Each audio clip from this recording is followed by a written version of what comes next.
Student, how are you all. आज हम बात करेंगे मॉड्यूल 1 में जो सब्जेक्ट है company law. CS executive new syllabus में पढ़ रहे हैं ऑब्वियस। आज हम बात करेंगे कंपनी लॉ। कंपनी लॉ में 60+ मार्क्स कैसे लाएं, इसकी मैं आपको ट्रिक बताऊंगा प्रैक्टिकली। से पहला जो टिप है वो है माइंडसेट कर ले अपने माइंड में कि केस स्टडीज़ क्वेश्चन आएंगे। मतलब पूरा पेपर लगभग 80% पेपर जो आएगा वो केस स्टडीज़ क्वेश्चंस आते हैं। मतलब उसमें आपकी कंसेप्ट क्लैरिटी होनी चाहिए। तो इस तरह से पढ़ें कि आपकी कंसेप्चुअल स्टडी हो, जिसमें आपको उस जो कंसेप्ट है उसमें जो कीवर्ड्स हैं उसको कीवर्ड्स आपको याद होने चाहिए। वो कीवर्ड आपको याद होगा तो आपको कंसेप्ट क्लैरिटी रहेगी, आपको कीवर्ड याद रहेगा तो आप एग्ज़ाम में लिख सकते हैं अपनी लैंग्वेज में। कंपनी लॉ में अपनी लैंग्वेज लिखें, काम हो जाएगा। केस स्टडीज़ क्वेश्चन आते हैं इसलिए। सेकंड आता है कमेंट क्वेश्चन। आपको कमेंट क्वेश्चन भी देखने को मिलते हैं इसमें, जो 20 मार्क्स के लगभग आते हैं। इसको जो सॉल्व करने का तरीका है आप देख सकते हैं, इस तरह क्वेश्चन आते हैं, ठीक है। हाँ, इस तरह के आते हैं। इसको जो ट्रिक है सॉल्व करने का, पहले क्या करें, जनरल रूल लिखें, प्लस में एक्सेप्शंस लिखें, प्लस में कंक्लूजन लिखें, कंक्लूजन में आंसर लिखें। स्टेटमेंट इज़ करेक्ट रॉन्ग, जैसे ये क्वेश्चन है, दिख रहा है आपको। इसका जो आंसर है ये देखो, मेरा लास्ट में मैंने लिखा है कंक्लूजन स्टेटमेंट इज़ करेक्ट या रॉन्ग। इस तरह से आपको लिखना है, ठीक है। सेकंड आता है लर्न ओनली कीवर्ड्स। लर्न करें ओनली कीवर्ड्स। इंपॉर्टेंट जो कीवर्ड्स है उसे याद करें, पूरा याद मत करो, क्योंकि पेपर केस स्टडीज़ आएगा तो आप कंफ्यूज हो जाएंगे। पूरा याद करके जाओगे। पूरा डिट्टो नहीं लिखना लैंग्वेज में, अपनी लैंग्वेज में लिखनी है। डिट्टो नहीं लिखना मॉड्यूल की तरह, जैसे मॉड्यूल में लिखा है वैसे डिट्टो नहीं लिखना, अपनी लैंग्वेज में लिखना है। इंपॉर्टेंट कीवर्ड्स याद रखने और कंसेप्ट क्लैरिटी रहेगी, उसको अपने हिसाब से बना के लिख देना। How to solve case studies का मैंने वीडियो लिंक डिस्क्रिप्शन में डाल रखा है, आप उसको भी देख सकते हैं। थर्ड आता है गाइडलाइन आंसर।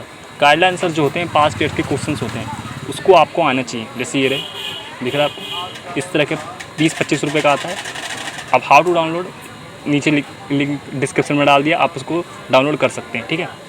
गाइडलाइन सब में पास्ट ईयर के पेपर होते हैं, इसमें आपके क्वेश्चंस भी होते हैं, आंसर्स भी होते हैं, दोनों अवेलेबल होते हैं। तो आपको समझ में आ जाए किस तरह के क्वेश्चंस आते हैं और किस तरह का हमें आंसर लिखना है एग्ज़ाम में। तो ये बहुत इंपॉर्टेंट है, इसको करके जाएँ, स्पेशली कंपनी लॉ में। फोर्थ आता है solve case studies after chapter and. आपने जब जनरल मीटिंग कर लिया, जनरल मीटिंग का चैप्टर आपने पढ़ लिया, उसके बाद आप क्या करो, लास्ट में जनरल चैप्टर हो जाए उसके लास्ट में आप क्या करो, सॉल्व करो केस स्टडीज़। उस चैप्टर से रिलेटेड जितने भी केस स्टडीज़ हैं, मतलब स्कैनर में है या आपने गाइडलाइन आंसर किया, उसमें जितने भी आंसर है उसको समझो और उसको करो, ताकि आपका इससे 3 बेनिफिट होंगे। आपको याद हो जाएगा, प्लस में आपकी कंसेप्ट मौजूद हो जाएगा और आपको कैसे लिखना है ये समझ में आ जाएगा, किस तरह क्वेश्चन आ रहा है वो समझ में आ जाएगा, प्लस में एग्जाम में प्रैक्टिस भी हो जाएगी, प्रिपरेशन भी हो जाएगी और आपको लास्ट में कोई दिक्कत नहीं होगा। इसलिए solve case studies after chapter and. Chapter and हो जाए, जो भी चैप्टर पढ़े उसका एंड होने के बाद सॉल्व करें, उससे रिलेटेड जितने भी केस स्टडीज़ होंगे उससे बेनिफिट आपका 3 होंगे, ठीक है। फिफ्थ आता है important revision strategy. Revision strategy में आपको करना क्या है, इस तरह से आपको रिवाइज़ करना है, इस तरह से पढ़ना है कि एग्ज़ाम से एक दिन पहले। गलती क्या होती है, ऑलमोस्ट सारे स्टूडेंट क्या करते हैं, रट्टा मारते हैं, मतलब पूरा याद करते रहते हैं, एग्ज़ाम के लास्ट दिन पढ़ ही नहीं पाते, जिससे कि उनके मार्क्स कम आते हैं। इसलिए आपको ऐसी स्ट्रेटजी बनानी है कि एग्ज़ाम से एक दिन पहले 8 घंटे में फुल रिवीजन हो जाए। मतलब जिस दिन आपका एग्ज़ाम होगा, मान लो 22 को आपका कंपनी लॉ एग्ज़ाम है, तो 21 तारीख को आपका 7-8 घंटे मिलते हैं। 7-8 घंटे में ऐसा रिवीजन करो कि आपको पूरा याद हो जाए, पूरा आपका कवर हो जाए। इसलिए आपको 8 घंटे में फुल रिवीजन हो जाए एग्ज़ाम से एक दिन पहले, ये रिवीजन स्ट्रैटेजी है। अब मैं आपको एग्ज़ाम मॉडलिंग दिखा रहा हूँ, किस तरह के एग्ज़ाम में पेपर आते हैं। Part A, part B, part C. Part A 50 marks का है, पार्ट बी 40 मार्क्स का, पार्ट सी 10 मार्क्स का। पार्ट ए में 50 मार्क्स का है, 50 मार्क्स में जो 4 क्वेश्चन है पहले वो 5-5 नंबर के आते हैं, उसमें होता है कमेंट। तो कमेंट कैसे सॉल्व करें ये आपको आना चाहिए। फिर 3 मार्क्स के 5 क्वेश्चन आते हैं, मतलब 3 मार्क्स के 5 क्वेश्चन आते हैं सेकंड नंबर पे, जो केस स्टडीज़ होते हैं, थ्योरी, केस स्टडी या थ्योरी, इसको आप सॉल्व करें।